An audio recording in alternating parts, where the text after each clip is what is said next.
How's everybody doing? This is about the 15th, Zachariah 5. Zachariah 5, I'm going to go over it. Yes, it's late. Hopefully I can get done before my computer's out of battery, but I had a lot of energy today. So 2 in the morning, and I couldn't go to sleep. And this is about the 15th. This is Friday, 2 days away. It's in the morning. Trump's meeting him in the morning. So we'll see what happens. But this is about the 15th, and this is Zachariah. I'm going to go over it. Most people know I talked about this, the midnight hammer. This is the hammer of the whole earth. 3. We strike 3 sites. 3 sites. Hammer of the whole earth struck 3 sites. I'm going to come back to this 3 again. This is in Zechariah. 3 wings. I calculated the dates between these, and as you can see, the 15th from the hammer, it comes to Strong's 54. It's escaped right here. Escaped and fled to David. Here it is. The sword, the sheep, the sword escaped. Now I'm going to get into Jeremiah. I talked about this, the hammer of the whole earth, as I talked about when this all went down. Go figure, they're following the Bible pattern, which is God.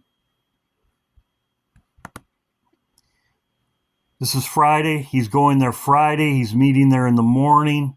As you can see right here, it says wings. Wing, wing, wing. Just like hammer.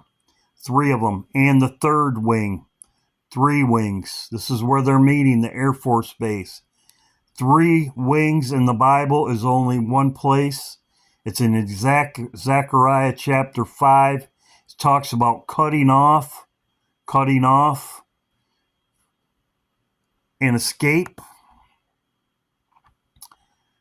Zechariah 5:9, wings of a stork, birth, wings lifted up, wings, 3, stork, Zechariah 5. And at Zechariah 9:10, it talks about cut off the chariots from Ephraim and the horses from Jerusalem. It carries on these verses from verse 5 to 9, but it's about cutting off. Isaiah 22:25, the day of the Lord of hosts, cut down, fall. The burden was upon it, shall be cut off. The Lord has spoken. The yoke removed. I talked about the corn. The corn will be cut off. They'll be burned.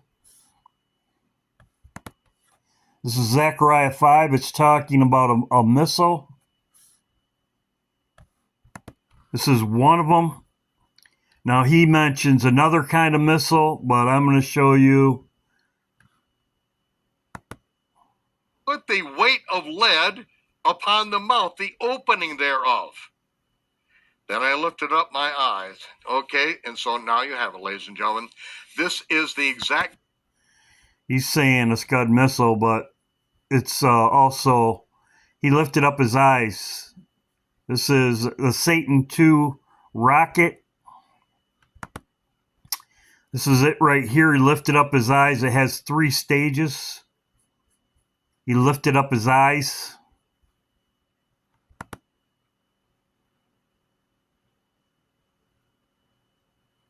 How long? How long? And it shows how long it is. 35 meters, 3 sections. As you can see, it's 35 meters and it's 114. You divide it, it's 38. That's if they're all the same. It's roughly about the same. It's 38 feet, but it depends on what it is. It's very close. The dimensions, lift up your eyes. It was the last stage is probably what he saw when he lifted up his eyes. It was in the sky. This is Chuck Missler talks about this. But in Zechariah chapter 5, Zechariah encounters a vision. This isn't a literal thing, it's a vision thing. The woman in the ephah. Let's take a look at what happens in Zechariah 5, starting at verse 5. Then the angel that talked with me went forth and said unto me, Lift up now thine eyes, and see what is this that goeth forth. And by the way, small point perhaps, but if you look through your Bible, when it says, Lift up thine eyes, that's almost like a code phrase, that something very important is coming. When you go through the Torah, the Old Testament. Look up. I'll let him talk. Look up. Exactly. A stork, a woman, delivery, birth. Look up. Your eyes, redemption draweth near. Abraham lifted up his eyes. What follows is not just another thing, it's something very significant. It's a way of emphasis. And that's what's happening here where this angel is talking to Zechariah. Lift up now thine eyes and see what is this that goeth forth. And I said, What is it? And he said, This is an ephah that goeth forth. Now, an ephah is a large volumetric measure. It was the standard commercial measure, like we might use the word bushel. It was it was the standard commercial measure in volume. A talent was the standard commercial measure of weight. So one is volume, one is weight in their parlance. He said, This is an ephah that goeth forth. And he said, Moreover, this is their resemblance through all the earth. So this isn't isolated, it's something broader in concept. And behold, there was lifted up a talent of lead. And this is a woman that sitteth in the midst of the ephah. So again, you got this big, it visualizes like a huge jar. There is a woman put in the jar, and the lead is going to seal her in there. The lead lid is going to plug the hole. The woman has a name. We'll find out who she is. He said, This is wickedness. So this woman personifies wickedness. It's my presumption that this woman is somehow equivalent to the mother of harlots of Revelation 18. He said, This is wickedness. And he cast the woman, into the midst of the ephah and cast the weight of lead upon the mouth thereof. So this woman is sealed in this container. She can't get out. Then Zechariah says, Then I lifted up mine eyes and looked, and behold, there came out two women, and the wind was in their wings. For they had wings like the wings of a stork. And they lifted up the ephah between the earth and heaven. Bear in mind, this is a vision. Well, you have to think Jewish. Zechariah is Jewish. The angel is talking to him in his terms. A stork is an unclean bird. It's one of the prohibited creatures. So Zechariah says, I lifted up mine eyes and looked, and there came out two women, and the wind was in their wings, and they had wings like the wings of a stork. So this thing, the idioms are being used here are unclean. And what they've got contained in this container is wickedness. And they're picking it up between the earth and heaven. They're going to take it somewhere. What's going on? Then I said to the angel that talked with me, Whither do these bear the ephah? Where are they going with this thing? Notice the last verse. He said to me, To build it a house in the land of Shinar, and it shall be established and set there upon her own base. term Shinar occurs 7 times in the Old Testament. It is the plain of Shinar is where Babylon stood. If Babylon's the city, Shinar's the county, so to speak.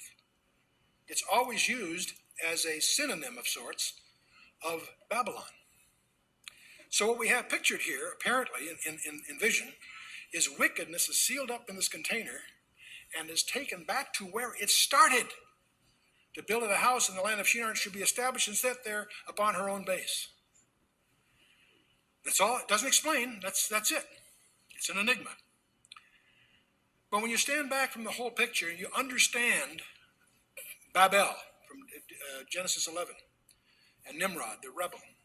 And you understand that he was the first world dictator. You also understand that all idolatry, false worship, was codified in Babylon and always has since. It is the fountainhead of all forms of false ideas. Even the zodiac that we use in astronomy as a geographical reference. Before chapter 11 had Hebrew names and described the glory of God. In chapter 11 on, it's corrupted to the way we have it today. You can track, and that's what the scholars have done, guys like Alexander Hislop and others. You'll track every false concept has its origin in Babylon. Now, when Babylon was powerful, those ideas were, of course, permeated through their empire. When they're conquered by the Persians, that priesthood always follows the money. They migrated to the centroid of the Persian Empire. When the Persians are conquered by the Greeks, it goes there. When the Greeks are conquered by Rome, where does that priesthood go to? To Rome. If you study pagan Rome, before Constantine, all that, you'll discover that everything they're doing, all the ideas, all the strange stuff they do, are repackaging in Latin what used to be done in Chaldean in Babylon. New names, same gods. And Ashtoreth is Astarte, and you can track, you can find tables in your commentaries that will give you the Chaldean name, the Greek name, the Latin name, and so forth. But what I personally see the scripture saying is that this whole system is going to return to where it started to get its final judgment. I think that's true of Babylon. I think the power centroid somehow is going to migrate back to where it started. And that's why, as I begin to realize that there's a high likelihood that the Antichrist, as we call him, this world, I don't like that term Antichrist. I think the final world dictator is going to be an echo in some sense of the first world dictator. And I think his capital will be Babylon, and it's going to receive judgment. And I say, Chuck, gee, where do you get all this? I don't see anything on the horizon. Good! You can't accuse me of trying to shape my theology by reading the daily paper, because there's no evidence of what I'm saying is correct. But that's what we call the null hypothesis. You see, if you start to see next month, next year, 5 years, who knows when, some things start to happen to bring Babylon to more world prominence. If you start to see a global organization start to echo east and west, with the east starting to be primary. Remember, you heard it here first. Huh? But more serious. So he did a good job. Both of them did a good job. But as you can see, judgment is going back to Babylon. It's a rocket. It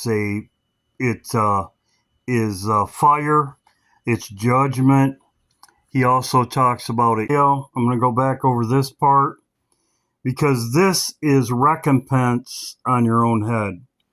This is the hammer of the whole earth will be cut asunder.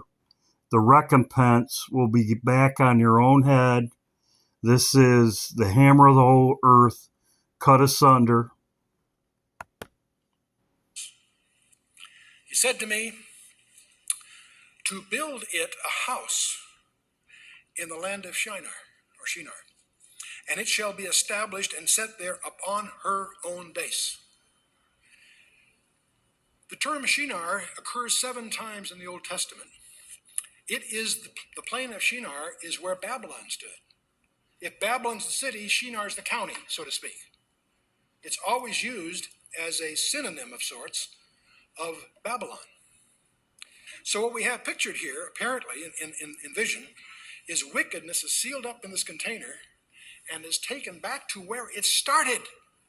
to build a house in the land of Shinar, and should be established and set there upon her own base. On her own head.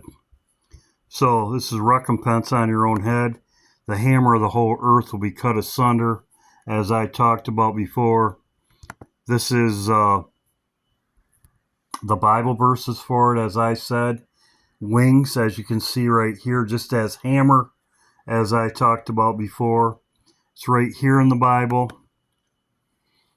As you can see, only one time in the Bible, it's 3 times. As you can see right there, Zachariah chapter 5:9. As you can see right here, also talks about it's a dividing the good and evil. And all you can say, lift up thine eyes. This is also what Jesus said. He said, lift up your heads, lift up your eyes, your redemption draweth nigh. We also know what's going on with the situation in Israel. Israel is ready to attack Iran anytime. They said they would. They're going to do it anytime. Tammy sent me things on that today. Thank you, Christina, Betty, Lisa, and Carol. Greatly appreciated. So this is my video for today. And the flooding. I could have went all over the flooding. There's flooding all over. Cindy and Sonia sent me things about Tennessee, the flooding in Tennessee. The hurricanes are coming. So as you can see in Luke 21:28 says, lift up your heads. It's exactly what it says in Zachariah. So we'll see what happens. It's my video. We'll see what happens on the 15th. We'll see what happens. He is going to be there in the morning. So we should know something very shortly. So God bless. Hope everybody's doing well. We'll see what happens.